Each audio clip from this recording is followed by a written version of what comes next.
Good evening and welcome to the 4th Annual Broadway Beauty Pageant. My name is Tovah Feldshuh. Tonight we'll be meeting 5 of Broadway's finest men as they compete for the title of Mr. Broadway. Before we get started, let's see our brilliant contestants. Please join me in welcoming them now. Come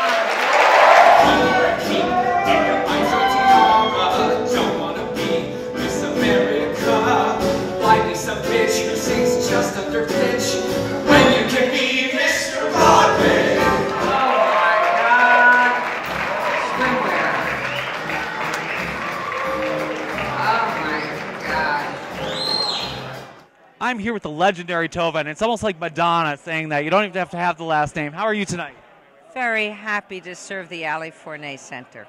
You were absolutely hysterical. We're going to show parts of the show on our website and talk about knowing how to stall an audience. You were hysterical. How do you do that so well? So just relax and try to make you laugh. It's my job. So You do an amazing job. So tell me what you think the Forney Center represents and why it's important to you.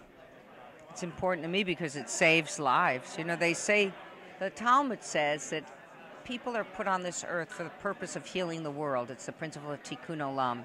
And if any place is dedicated to the purpose of healing the world, it's this center which gathers threatened youth who are cast out by their own families, that their biological relations say you're out of here because you and I don't share the same sexual inclinations. And it says you have a home to stay in that's safe, and it's okay to be who you are. The closest I've ever gotten to that was my role as the mother in Kissing Jessica Stein. Yeah, it's just very important. You know, Einstein says the universe divides itself into people who sees the universe as friendly and those who see the universe as the enemy. And may we all come from the former, because in the latter, people, you go to war. You go to war, it's deprivation and war. Well, I want to thank you for being the host and dedicating your time to this amazing event. Thank you so much for being here. It's my pleasure and my honor. Thank you. And if you know anyone that's HIV positive, please have them go to gaylifenyc.org. And you know anyone that needs housing, a youth, please tell them to go to the Forney Center. They have a website, forney.org. Thank you very much. Welcome. I'm here with the head of the whole shebang for the Forney Center, Carl Siciliano. Thank you so much for doing this. How are you doing tonight? I'm having a great night. It seems like it was a very successful evening. It was an amazing evening. We're going to be showing clips from it, of course, on our site. But tell us about the Forney Center. I know that B. Arthur donated a bunch of money for a new house. What is new and happening in the future for your organization? Well, a lot of what's happening is just trying to survive because it's not easy times. There's been a lot of government cuts to our funding, and we really are very grateful to B. Arthur for keeping us going in a lot of ways. But having said that, we've added 16 new beds in the last year, so now we have 58 beds that our homeless gay youth can sleep in, and we're very grateful for that.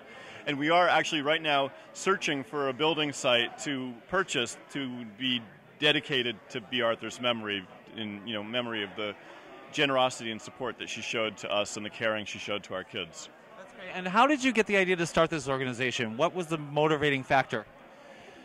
You know, I've been working with homeless youth in New York City since 1994, and back in the 90s, there was no shelter for gay kids, and the only shelter in town was Covenant House, which at that time was a really homophobic place, and a lot of gay kids would go there and get beaten up and gay bashed, and so they wouldn't go there.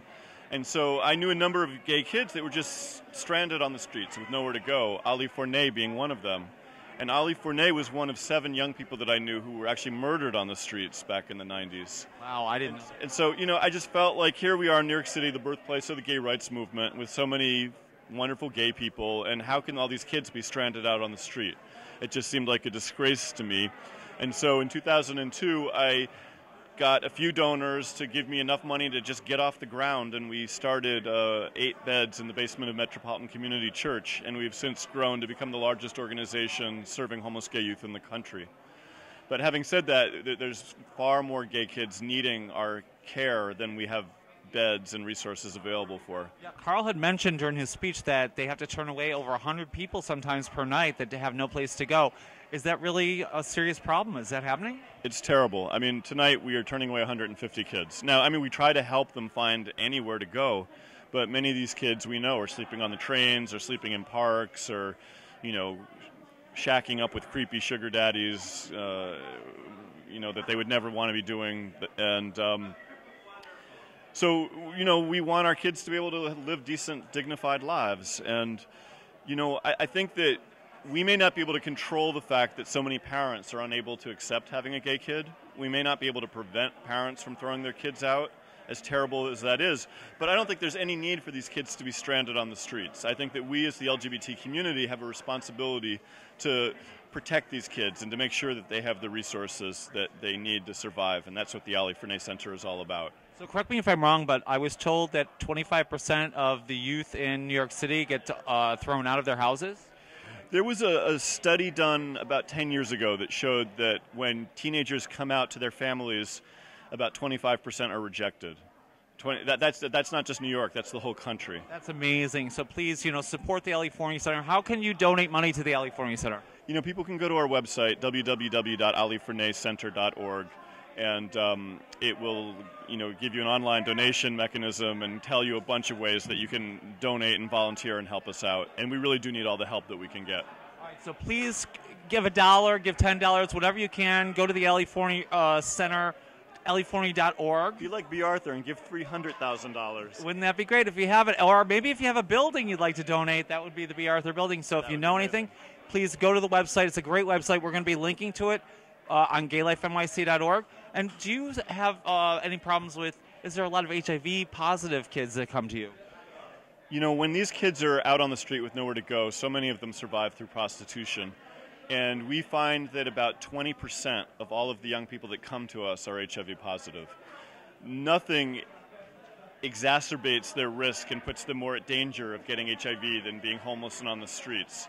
And, you know, when you think about what it costs society to have, you know, a poor homeless person have HIV compared to what it costs just to give them a bed to sleep in at night, you know, it's crazy. It's crazy that our kids don't have beds because it's forcing them into such dangerous situations. Well, we're a site that helps newly diagnosed and people with HIV, so hopefully I'll be sending you some information because we have all links to all the organizations that help by category and quick links, so you can tell your people that have those problems where they can get any kind of help besides yours. Some of our housing sites are actually specifically for teenagers that are HIV positive. So, you know, we do a lot of HIV testing, a lot of primary medical care for youth that are HIV positive. It's a really big issue that we deal with. All right. Well, thank you so much for everything you do, and congratulations on a wonderful evening. Thank you so much.